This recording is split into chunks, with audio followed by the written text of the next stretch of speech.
So, how many steps do you think it takes to get a CDL license? I will tell you.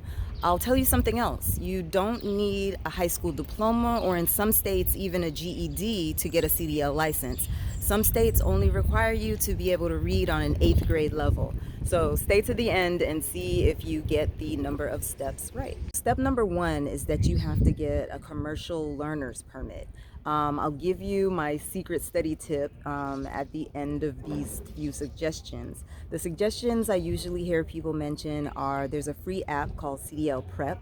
So you can go to your app store and choose CDL Prep 2024, and it gives you questions that are really close to the questions that you'll get at the DMV when you go to take the test. Another thing you can do is go on YouTube and search CDLP Test 2024 for your particular state. And you should be able to play test questions and answers to help you study for it that way. Now, my secret weapon is actually called the High Road Online CDL Training Program. High Road Online CDL Training Program.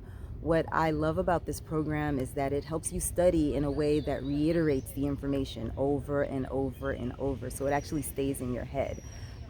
It was so useful to me. That really was my secret weapon to getting and passing my permits test the first time.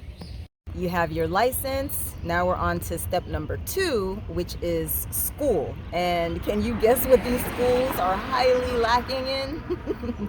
I'll let you know. Some schools may actually have classes for you to get the learner's permit, but I think it's always better to show up to school already having your learner's permit. So how are you going to go to school? Where are you going to go to school? You have some options. There are the mega companies, the super big companies that have like 20,000 trucks. They often have programs where they will pay you to go to school to get your CDL license. Now, when I say pay, it's a stipend. So think about $400 or $500 a month for classroom. And then once you get into a trainer's truck, maybe that bumps up to, you know, 500, 600, maybe 900 in some cases a week while you are studying to get your license. You need to make sure that you can pass a drug test before you show up at these mega company schools, because they're going to test you on the first day. Pay to get yourself tested at a lab if you need to make sure that you can pass a hair follicle test. It probably costs about $100, $150 for you to find a lab where you're at and pay for it yourself. The second way to do it is to go through state-sponsored programs. There are state-sponsored programs that will help you get a CDL license where you don't have to pay for it and you can attend the school sometimes at a community college or someplace else, but it is paid for by the state program. So look into that in your state. The third way I would say is, and I wish this way was around when I was looking for schools, RK Training Academy is owned by two black women, Clarissa Ranking and Sassy the truck boss, and I wish that option was around. They're located in North Carolina. But yeah, if you want a trucking school with two women that really are in the business and want to make sure that you're prepared to be out here on the road because they actually are truck drivers currently, that would be a great way to go. The thing that trucking schools are lacking is that they don't really focus on making sure that you can back this truck up. And going into docks, that is one of the most difficult things that new drivers have to tackle. So be very assertive about learning how to back when you're in a trainer's truck and when you're in school. They will focus on teaching you what you need to get the license, which is you got to do a road test, you have to get 3 maneuvers, and you have to learn a pre-trip. Now, the pre-trip is something else that seems to get people's panties all up in a bunch, but really, you just need to memorize it, record it, listen to yourself listening to it, repeat it, say it out loud, because you have to say it out loud for the test. So while you're learning it, say it out loud. Repetition is the key for the pre-trip. Don't let it trip you up, because it really is just memorization.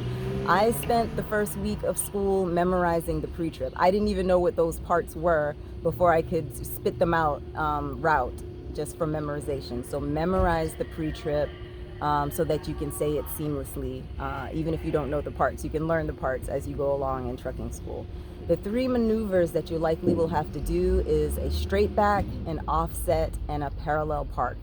You probably will never have to parallel park a truck in the real world, but I think they want to just see that you can maneuver the truck.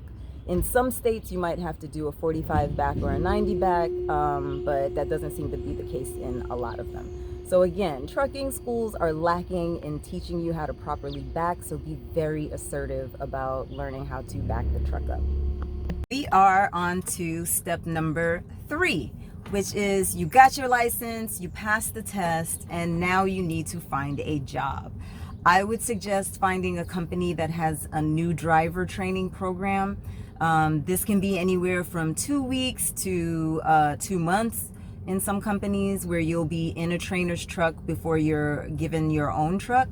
Ask as many questions as you can ask during this time. Take notes. Focus on learning to back up the truck. Focus on learning to back up the truck. And then you'll be assigned to your own truck after that. And that is step number 4. So there we have it, the 4 steps. Did you guess it right? Did you guess it right?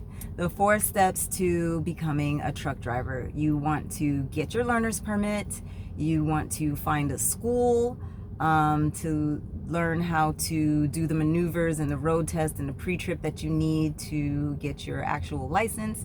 Then you need to find a job, and preferably a company that has a new driver training program, anywhere from 2 weeks to 2 months, whatever you feel like you need to be prepared to be out here on your own. All right, and so step 4 is when you get assigned your own truck. And once you're assigned your own truck, that's actually when you learn how to be a truck driver, because there are some things that only experience are going to teach you. But be sure to watch my playlist about life on the road as a truck driver, so that you can see what it's like when you're new and in your own truck. So if you guessed that there were 4 steps, then yes, there are 4 steps. Step number 5, which is watch some of these videos I have about being out here on the road as a rookie driver. That's not really one of the steps. So if you guessed 4, you were right, play cousins.